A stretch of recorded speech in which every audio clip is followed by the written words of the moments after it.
Hi, in this video, let me show you how to input paper, how to load paper in your HP OfficeJet Pro 8125E printer. You're gonna stick your fingers over here and you're gonna pull this drawer out.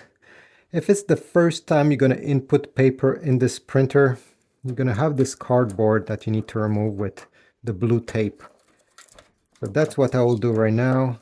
You can discard this, and there's another one right over here that you need to remove. Here I have a US letter size, and for this you need to push these blue guides to the extremity. You're going to glide the paper in between these blue guides until it reaches the end like this, and you can let it rest. As it says here, 8.5 by 11, this is US letter size. If you're going to input a larger paper like a legal size, you have to extend the drawer. As it says here, for 8.5 by 14, you're going to press and you're going to pull.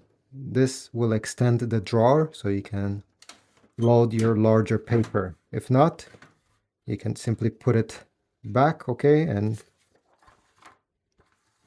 push your paper.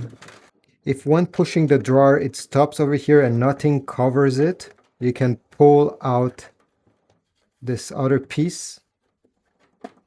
Let me just pull it out just like that, so it covers it.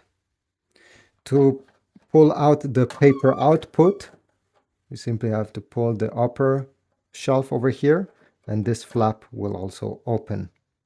Thanks for watching. Check my Amazon links if you want to get paper from Amazon compatible with your printer. Subscribe, like, and I'll see you in the next video.